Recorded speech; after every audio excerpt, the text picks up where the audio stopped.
Thanks for kicking the tires of Zoom. Yes. Okay. I'm sorry, I'm a little bit slow because I'm still trying to find my way around Zoom. Yes, it's a neat tool, and I really appreciated you showing me through Plectica the other day as well. We're going to be in ThoughtSpace now, which is another mapping tool, which I love because of the three-dimensional aspect of it. Okay, where am I? Can you just pause for a minute because I'm still trying to find my... Sure. Okay, we found the buttons. Yes, we did. Okay, are you seeing the screen yet or no? I'm not seeing the screen yet. Oh, okay. It's coming. There we go. There we go. There we go. Okay. So the way I did this thought space map was basically just spotlighting the influencer, orchestrator, and the orchestrator roles. So the way I see it, I think influencers are the energy source in the network. Absolutely.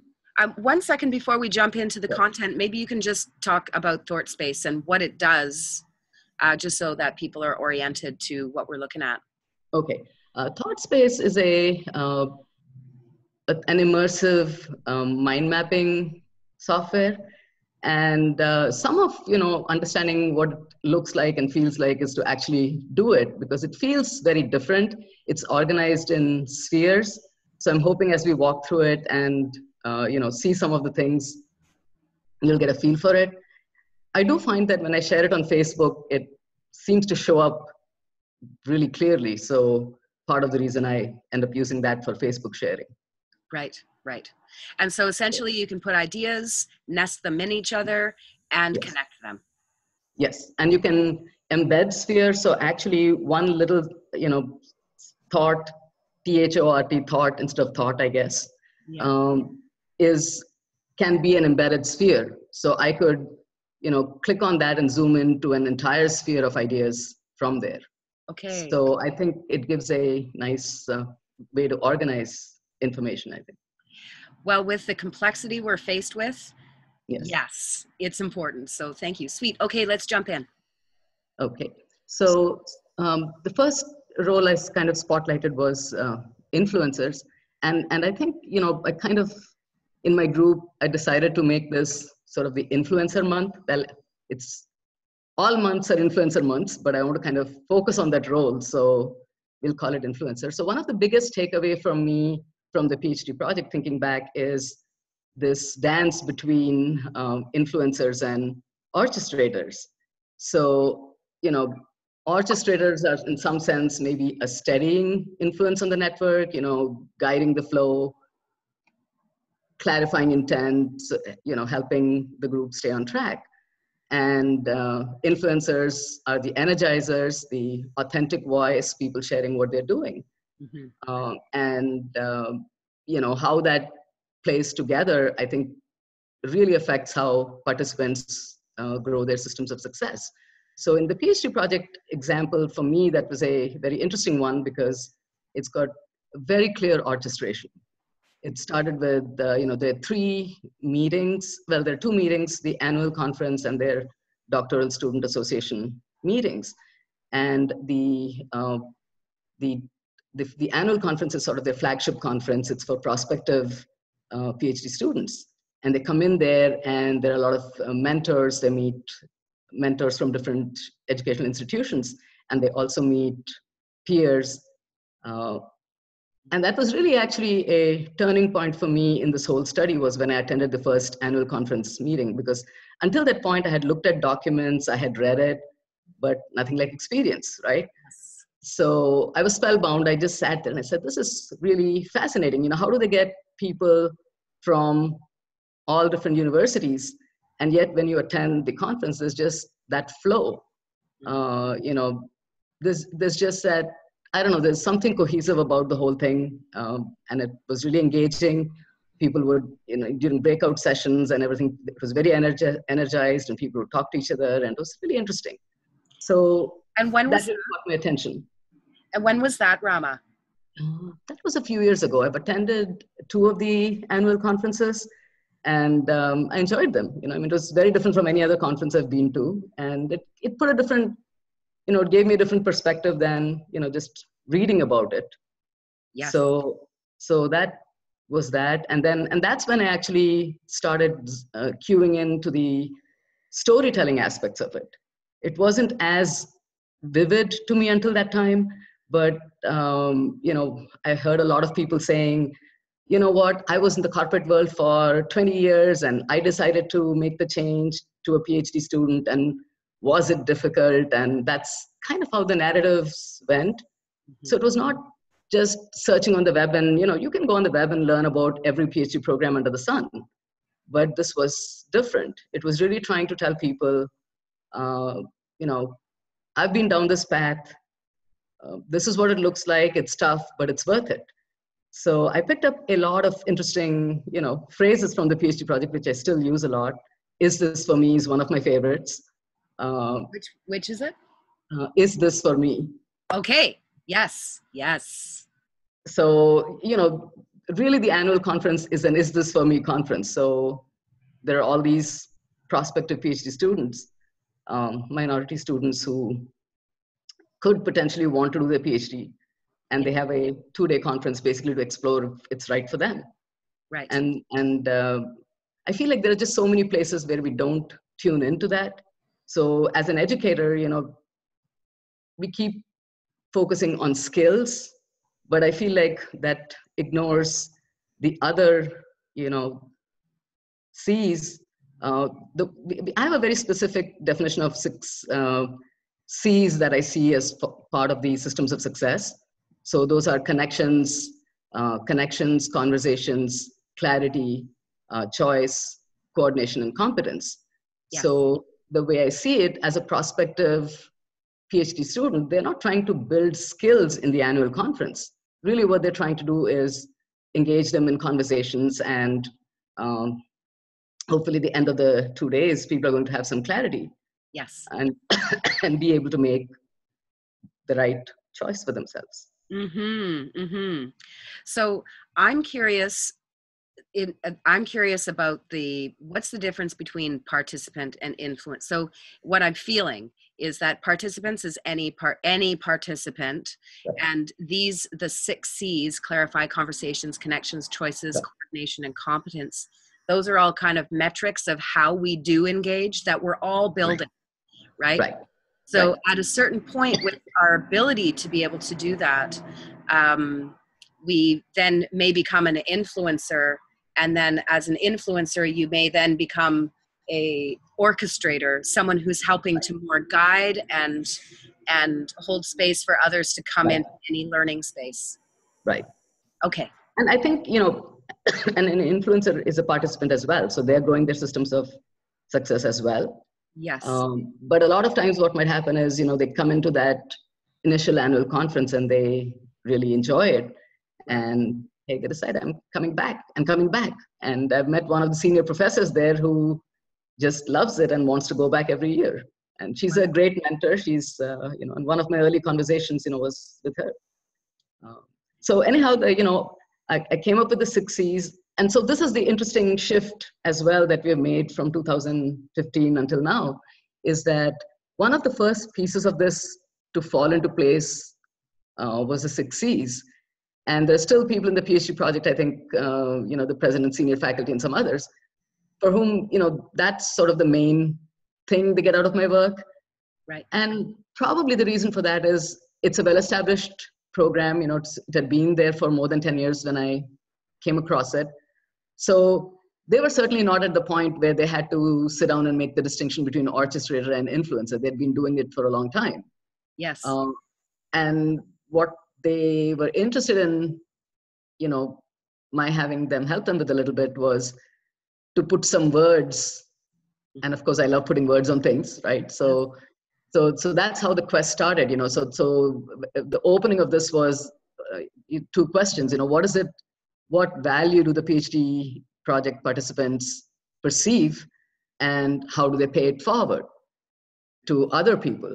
So that's where the process started.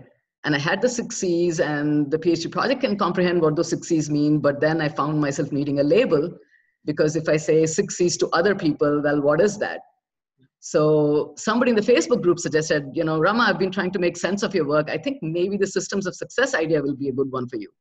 The Yes. light bulb turned on, and I said, you know what, those 6Cs, nice name for that. Let's call it systems of success, Yes. because those are 6 sort of critical capacities, if you will, Yes. that help us succeed, right? I mean, I have to be, and increasingly so, I mean, it's a world where anybody can learn anything, and there's just a vast array of opportunities, but you need to be able to connect, you need to be able to have conversations. And and this was another thing that struck me as a homeschooling parent, I had plenty of choice, Yes. no dearth of choices. Yep. So my problem was really, what do I do? It's just overwhelming. Yes. And so this whole thing made sense. I mean, this pathway from conversations to choices made total sense to me. I wasn't looking at one big life-changing decision like joining the PhD program, but hundreds and hundreds of conversations to make little everyday choices. Yes. And that's when it struck me, hey, this model is so generalizable. Yes.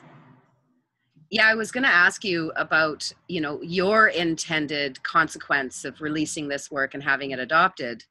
And I couldn't think of any sector or group of people where this wouldn't be relevant. Absolutely. I mean, let's think about entrepreneurship. Yeah. We may have some notion that entrepreneurs are just, people sitting in a garage and building something and not seeing anybody else, but that's not what it is. I mean, they're going to need the same 6Cs. Yes. The second thing is, I think, embedded in this, a couple of other ideas, which is, one is long-term. So systems of success are something that help us position ourselves for long-term success. So the way I phrase it is, chance favors those who invest in their 6Cs. Yes. Is kind of the way I think about it. So there's a time, I have to take out time from teaching skills to go walk over and talk to my friend, but that investment in that conversation pays off because I make better choices. Yes. So I think that's a very important thing to consider, that there are some trade-offs, maybe conflicts between these Cs, maybe there are some trade-offs. And a lot of times we are, I think education especially tends to focus on, let's work together and get the job done, right? So coordination Yes. and competence. It seems to me like the other 4Cs don't get as much attention. Right. Another thing I love about your work is how it is an expression of complexity within a very human, skills developing based frame, and it's just so direct.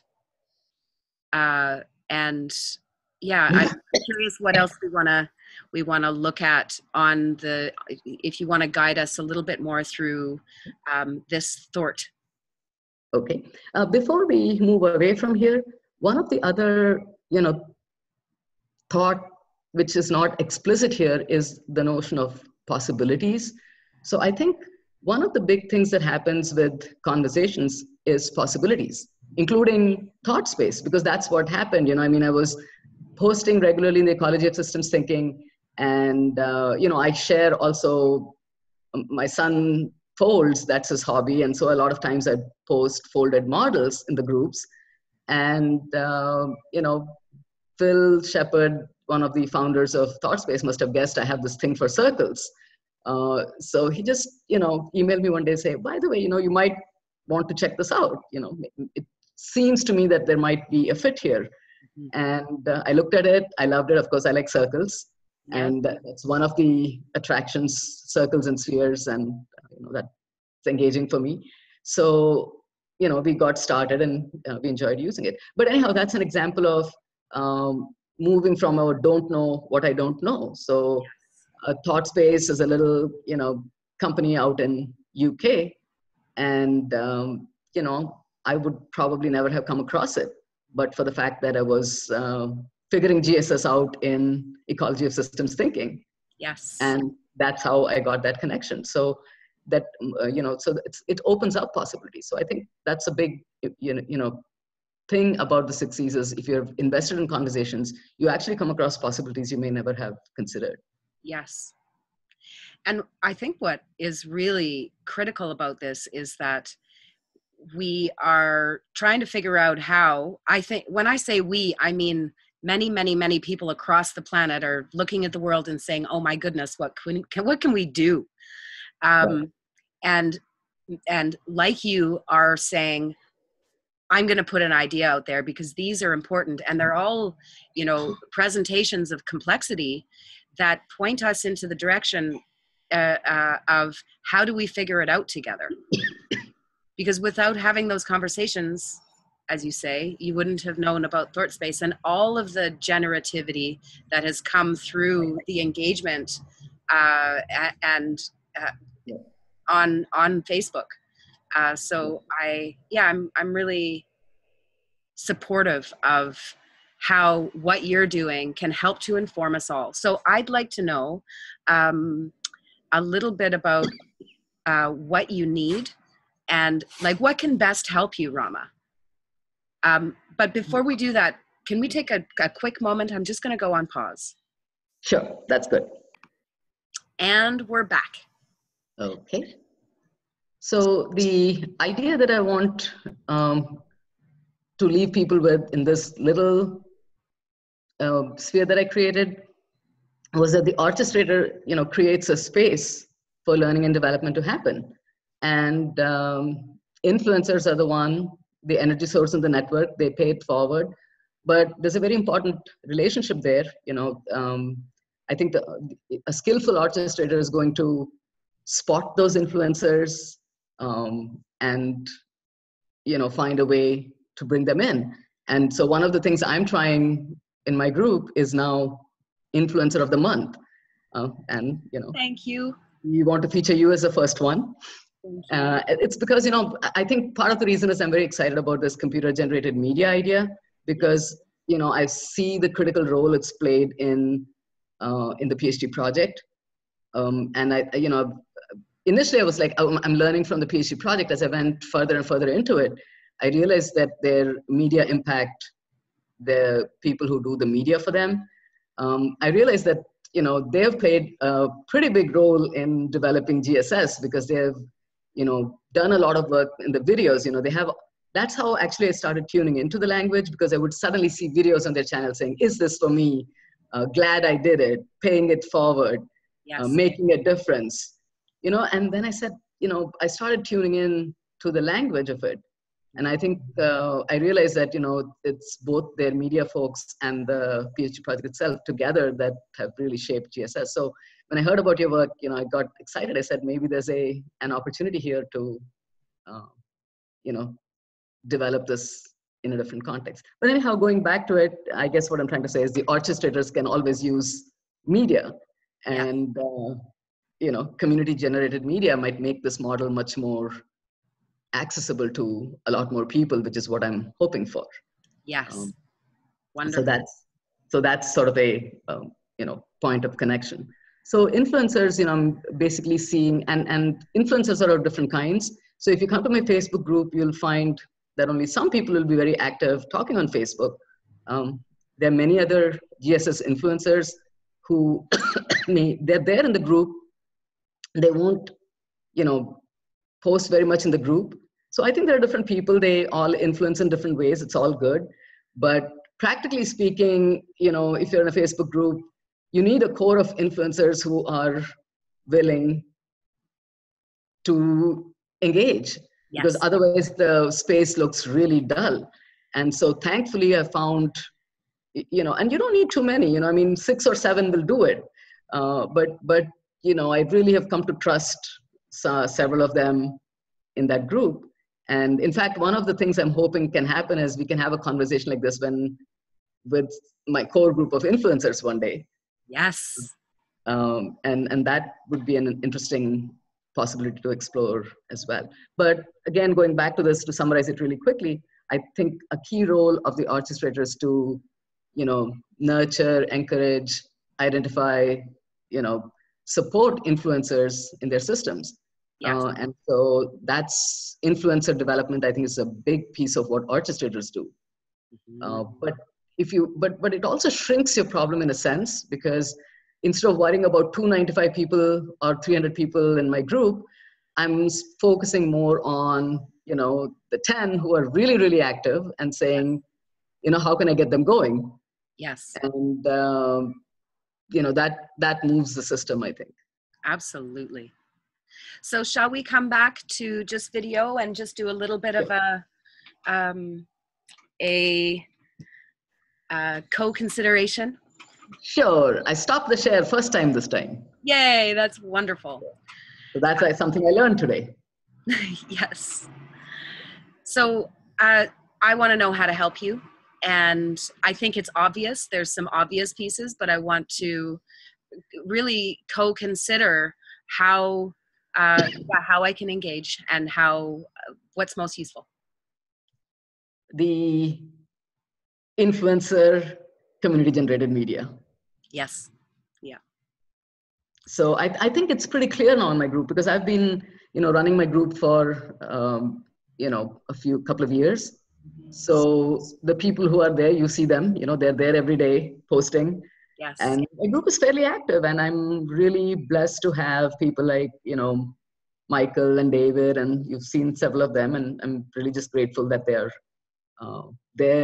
they show up and they participate.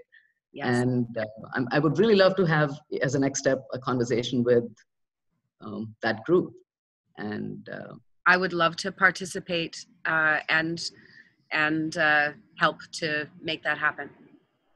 and the other connection I can see is maybe I can help you in terms of, I don't know, bringing in some of these tools like ThoughtSpace and Plectica. One of the things I really see with ThoughtSpace, which we didn't go into as much, but what I was showing you was a journey. Yeah. So as you go on your media adventures, we can actually build a ThoughtSpace sphere that shows the development of those media conversations in a group. Right. And that may be a pilot that brings something to you, because somebody could go into ThoughtSpace and say, well, this was the first video they ever did, and this is what came up. And then they came in with some influencers. Let's see what they did. Yes. And, and then it feeds back into the group, and let's see what the group says. And, might be an interesting experiment, some action learning with ThoughtSpace. That would be amazing. And there was two ideas I was having about ThoughtSpace. That one is amazing because it maps the network and you're able to see the different bodies of work and nodes of Right. things. So we Right. can really have a rich complexity map. Right. And as another thing that might be interesting is to take one of these very rich Facebook threads and Mm-hmm. present them on ThoughtSpace so that Right. you can see the connects and how they nest and follow the conversations. If code could be written for that, that would be amazing to be able to, I don't know, but I'm just. Right now, one of the things we're experimenting with is my son enjoys working with technology.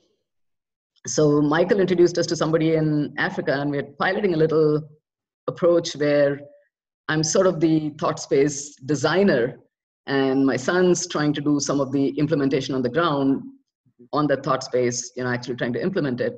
And so we're trying to see if we can make something like that work, because ThoughtSpace, as of now, you still have to download to be able to edit it. Right. And so, and there's a learning curve on everything. So, Yes. there are some possibilities like that we are exploring, and we could try the same thing here. It's Yes. a possibility to consider. So in terms of other things that other people could help you with, because I would love to, if we're both happy with this video, I'd love to share it. Yes. And so, yeah, what would be helpful to help you to progress your work more broadly? One of the things that has really, that has stood out for me lately is I've tended to share the GSS canvas. I've tended to share it in, small segments. But a light bulb moment for me, like in the last month or so, I get the best response when I take literally one building block at a time. Yes. And I have close to, maybe 20, 22 core building blocks, plus I have the concepts like orchestrator and so on. So it's interesting that, when I just mention one or two, people really connect and start talking about it. But even if they see a whole, for example, I have the journey component of it, which goes from awareness through transformation. But again, it's one at a time, really digging deep into it. So one of the things I can see happening is a series of short videos where we really dig deep into one of them, why it's important, and how the orchestrator, influencer, and participant come together in that, dealing with that component. So that could be a really good educational resource, because some people like to read, but I think the richness that comes in a conversation, there's 10 years of thinking in this. So however hard I write, it's hard to really capture all of it, and I think conversation is a good way to, I think, elicit some of that, more of the thinking behind it. So what I'm happy to do with you, if is to actually do that with you and set times where we can just maybe start with a thought. You can create a thought space map that has it all, and then we can go through each one. And then maybe you can also consider, if you want, a couple of the influencers that have been really supporting and stewarding you to do this together. 4 people is an amazing thing. It doesn't have to be that way, but it can add some richness to what we create together. So wonderful. So, I have a few people in mind, and so maybe we can try that. You're right, because if there are too many, it's hard to really engage everyone to the same extent. So yeah. So we can think into what would feel best for that and just test it. Sounds good. Yeah. Thank you so much for your time, and thanks for engaging so many people. I appreciate it. Okay, and thank you so much for appreciating, reaching out, and spotlighting my work. I'm really grateful for that. Thank you. Now we'll, feature you for the whole month. So hopefully we can bring some more of your work to the group. Wonderful. I'll do that. All right. Sure. Thanks, Rama. Thank you. Bye.